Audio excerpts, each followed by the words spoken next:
मेरी तरफ से मेरे तमाम दोस्तों को, अजीज़ों को, बहन भाइयों को अस्सलाम वालेकुम। उम्मीद है आप सब खैरियत से होंगे। अल्लाह पाक आपको खुश व खुरम रखे। काफ़ी दिनों से ये जो रस्साकशी चल रही है अख्तियारात की, कि इमरान खान के जो मामलात हैं, जो इलेक्शन के मामलात हैं, जो अदालतों में चल रहे हैं, उसके लिए अब अदलिया और हुकूमत ये आमने सामने हैं दोनों। और अब हुकूमत अदालती जो इख्तियारात हैं उनको कम करने कह लें या बदलने कह लें या उसमें तवाज़ुन पैदा करने की कोशिश कर रहे हैं। अभी जो पता चला है, ये जो एक सो मोटो है, ये जो अकेले चीफ जस्टिस लेते थे, इसमें तब्दीली करने के लिए कानून साजी की जा रही है। जो पहले सिर्फ चीफ जस्टिस ऑफ पाकिस्तान का अख्तियार था, अब उसे 3 सीनियर जजों की मंजूरी से उसको मशरूत किया जा रहा है। सो मोटो की अपील भी पहले नहीं होती थी, अब सो मोटो की अपील भी 3 दिन के अंदर अंदर कर सकेगा और उसके बाद अपील को 2 हफ्तों के अंदर उसका फैसला करना हुआ करेगा। तो मसवदे की मंजूरी दे दी गई है, पार्लियामेंट में ये अब पेश होगा और मंजूरी के बाद सदर को भिजवा दिया जाएगा।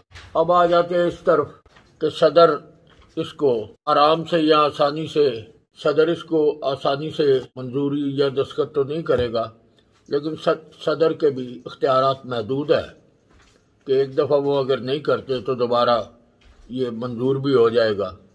खबर छोटी है लेकिन बड़ी अहम है।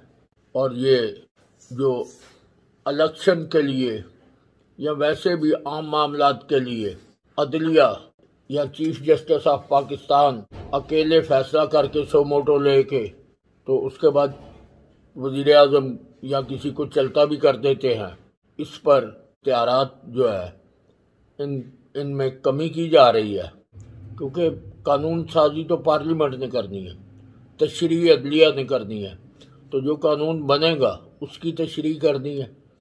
काफ़ी दिनों से एक मामला चल रहा था, क्योंकि इलेक्शन का मसला है, हुकूमत इलेक्शन कराना नहीं चाहती, अदलिया उनके पीछे है और वो आजकल समाअत हो रही है कि इसके लिए कौन सा रास्ता निकलेगा। तो लिहाजा अब जो है वो कानून साजी करके तो एक तो ये करेंगे।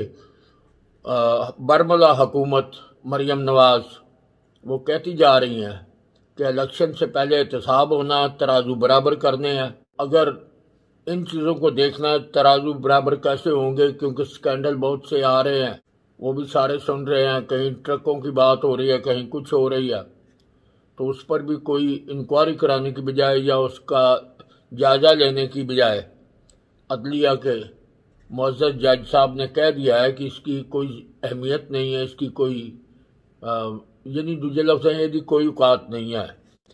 तो कुछ वज़ीर आज़म साड़ी काबीना भी वो भी बेचारी यतीम है, कमज़ोर है, जेड़े फैसले वो कर सकते हैं वो भी करन दी पोजीशन च नहीं है, क्योंकि वो इशारियां कनाया नाल ते तकरीरां च गल्लां करदे ने।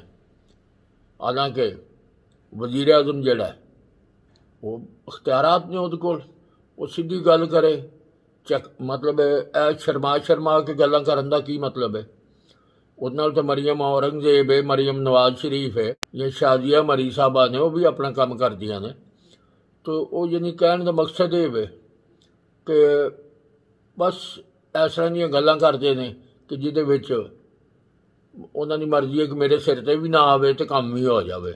अब 3 अदारे हैं मुल्क में, एक मिलिट्री इस्टेब्लिशमेंट होती है, एक जुडिशरी होती है, एक पार्लियामेंट होती है। पार्लियामेंट और मिलिट्री इस्टेब्लिशमेंट वो तो एक पेज पर हैं, क्योंकि मिलिट्री इस्टेब्लिशमेंट साइड पे हो गई है और उन्होंने किसी काम में मुदाखलत करने का जो है वो कह दिया है। तो पहली बार ऐसा हुआ है ज़िंदगी में कि पहले ऐसा आज तक नहीं हुआ। पहले अदलिया और मिलिट्री एक पेज पे होते थे, तो उनके ज़रिए बहुत कुछ होता रहा है इस मुल्क में। पार्लियामेंट कानून साजी का अख्तियार तो फिर भी पार्लियामेंट के पास है, उन्होंने ही करना है। बात सीधी सी है। शहबाज शरीफ साहब जो हैं मुझे तो बहुत कमज़ोर लग रहे हैं, आपका मुझे नहीं पता आपको कैसे लग रहे हैं, क्योंकि उनमें फैसला करने की सलाहियत जो है वो झिझक झिझक के बातें कर रहे हैं। हालांकि एग्जेक्टिव हैं, वो चीफ एग्जेक्टिव जो होता है वो उसके लफ्ज़ों में बड़ी ताकत होती है।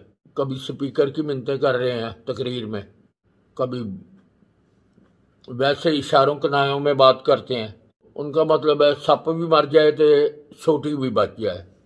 ऐसा नहीं होता, या सांप मरेगा तो सोटी भी टूटेगी। तो अगर सोटी भी जानी है तो फिर सांप भी नहीं मर सकता। तो ये तो देसी सीधी सी मिसाल है, पुराने बुजुर्गों की बातें हैं। असल में ये क्यों हो रहा है? अदलिया में जजेस के इख्तियारात पर बहस छिड़ चुकी है और ये पहली दफ़ा हुआ है। कोई सलाहत इसलिए मुमकिन हो जाएंगी, बल्कि जो जस्टिस हैं वो नहीं चाहते कि इस तरह का सो मोटो इख्तियार सिर्फ एक बंदे के पास होना चाहिए। और कौन कह रहा है? वो चीफ जस्टिस साहब कह रहे हैं जो अगले चीफ जस्टिस बनने वाले हैं, लेकिन वो नहीं चाहते। अगर शहबाज शरीफ की जगह नवाज शरीफ होते तो अभी तक कब का ऐलान भी हो चुका होता और फैसले भी हो चुके होते। इसलिए तो नवाज शरीफ को बाहर निकाला है यहाँ से, मतलब पनामा केस, बेटे से तनख्वाह ना लेने के जुर्म में हमने उसको फारग कर दिया था। तो यहाँ जो ले रहे हैं उनको फारग नहीं किया जाता।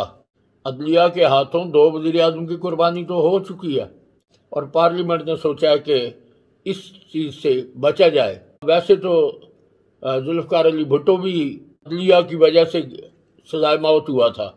ये जो हालात हैं इस वक्त कोई इतने अच्छे नहीं हैं। ये जो इख्तियारात की जंग चल रही है, मारा तो गरीब ही जाएगा।